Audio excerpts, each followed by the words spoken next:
Nous allons voir dans cette nouvelle vidéo comment l'on peut créer une porte simple.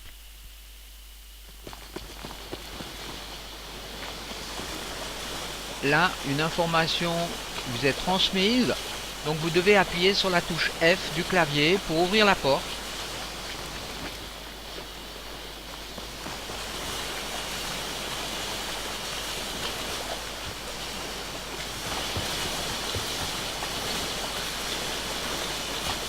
Comme je désire créer une porte personnelle, eh bien j'utilise 3ds Max par exemple, et je crée ici pour commencer un simple bloc avec, souvenez-vous, donc les textures et le proxy.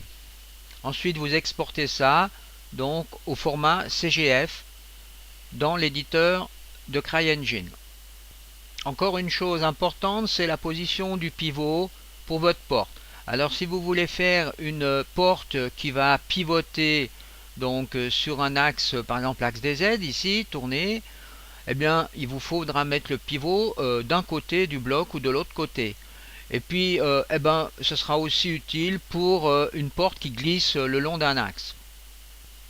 Alors une fois dans l'éditeur Sandbox, on va voir une petite nouveauté qui est la possibilité de rendre visibles ou invisibles des objets ou bien de les friser, c'est-à-dire de les rendre donc on ne peut plus les bouger. Et ceci est pratique lorsqu'on fait de la construction petit à petit quand les choses deviennent complexes. Alors pour cela j'appuie sur la touche CTRL-T du clavier. En réalité c'est l'équivalent donc de cette icône qui se trouve ici. Et là vous avez donc toute la liste d'objets qui se trouve actuellement dans la scène.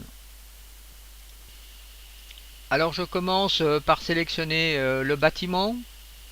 Ensuite avec la touche CTRL je peux sélectionner aussi par exemple, vous voyez, l'area solide bâtiment.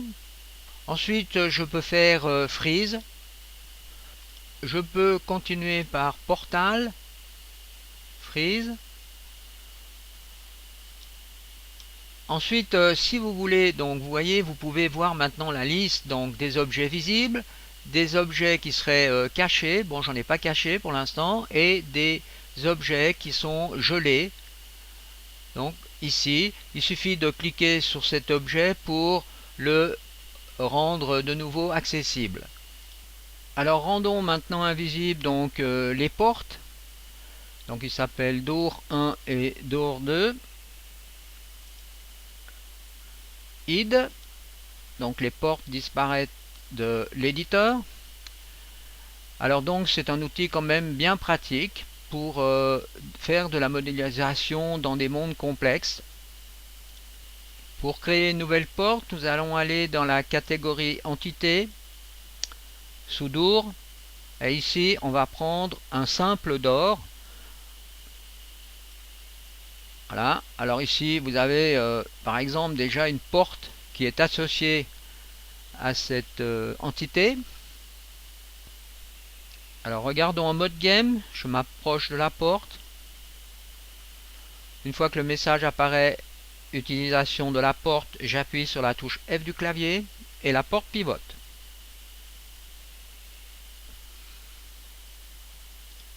Utilisons cette entité pour créer notre porte. Alors vous avez ici le modèle, on clique donc à cet endroit. Et là, on va chercher la porte donc, que l'on a créée dans 3ds Max. Donc dans Mi-objet, porte CGF. Open. Alors si on ne touche pas, disons, aux propriétés qui se trouvent ici, on devrait normalement avoir la même action avec la porte.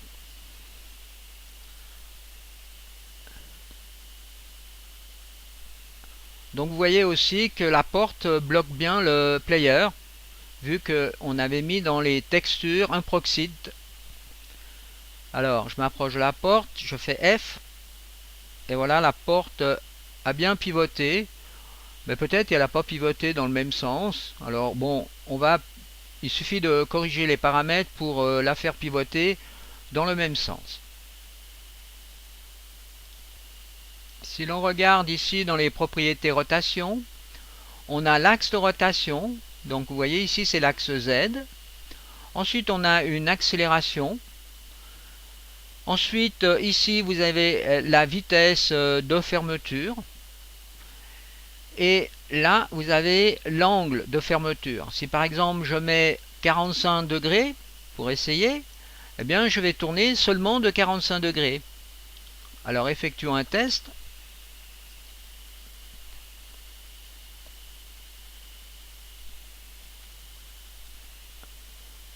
Ce qui est bien le cas.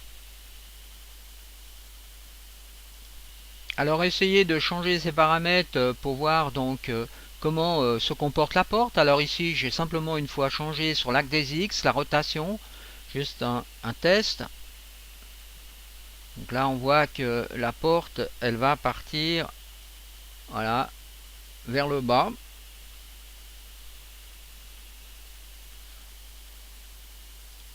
Si par exemple je reviens avec un axe Z, donc l'axe ici, et ensuite le front axis sous X, j'ai limité la vitesse.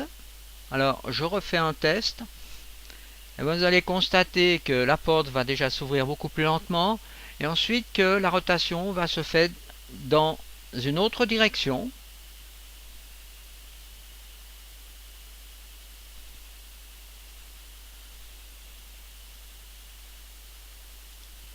Pour effectuer une translation de la porte, on va donc désactiver la rotation. Donc je mets pour cela une accélération de 0 et range à 0. Ensuite, dans la partie slide, donc c'est la translation de la porte, je choisis comme axe l'axe des X. Ensuite, je mets une accélération de 10. La range, on va essayer 10 pour commencer. La vitesse, on laisse à 2 et on fait un test.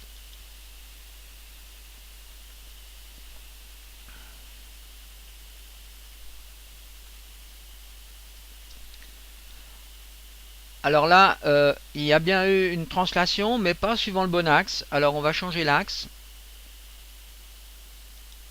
Je mets donc un axe Y, l'axe Y. Alors je refais un test.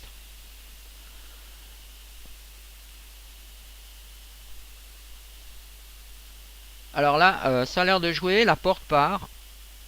Voilà. Alors je vais rendre de nouveau visibles les portes du bâtiment. Donc je vais dans les parties cachées et je sélectionne donc les deux portes et je fais Unhide.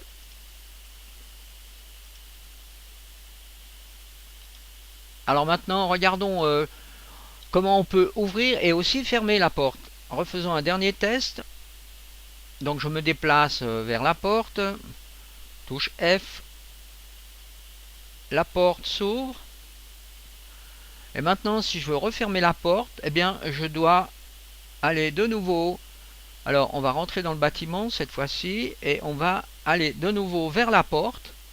Et quand le message apparaît, on fait F. Et à ce moment-là, vous constatez ici qu'on a les portes qui sont vraiment bien fermées. Alors imaginons maintenant qu'on aimerait que les portes s'ouvrent à proximité donc du player et plus en appuyant sur une touche du clavier. Alors pour réaliser cette action, on va rajouter un trigger de proximité dans la scène, donc qui est ici visualisé en violet.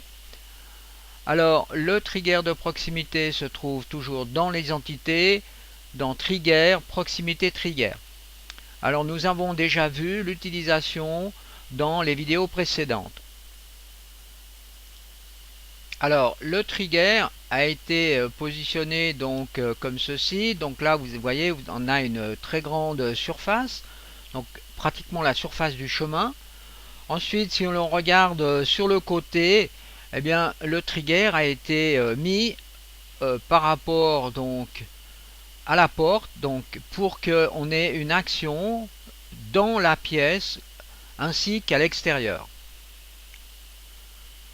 Alors lorsque le player va arriver dans la zone de trigger, il va émettre une information.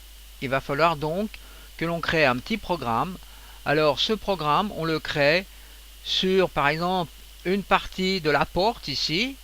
On va, souvenez-vous, soit on crée un nouveau graphe, soit on fait Open Graph s'il est déjà créé, parce que là je l'ai déjà créé. Donc ici, vous voyez, j'ai créé un nouveau graphe Open Door. J'ai mis à l'intérieur le trigger de proximité et Entity Door pour ouvrir la porte et une autre Entity Door pour fermer la porte. Et j'ai fait ceci pour les deux côtés de la porte. Donc la porte 1 et la porte 2. Alors pour retrouver donc ceci, on peut simplement sélectionner, vous voyez dans la scène, et faire ici Select, Add Select Entité. On a déjà vu donc ceci dans les tutos précédents. Effectuant un dernier test, je m'approche de la porte, je rentre dans la zone trigger, les portes s'ouvrent. Je continue, je rentre dans la pièce, dans le bâtiment, les portes se ferment.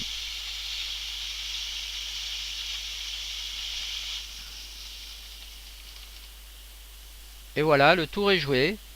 Donc ceci sera la fin de cette petite vidéo sur la création des portes.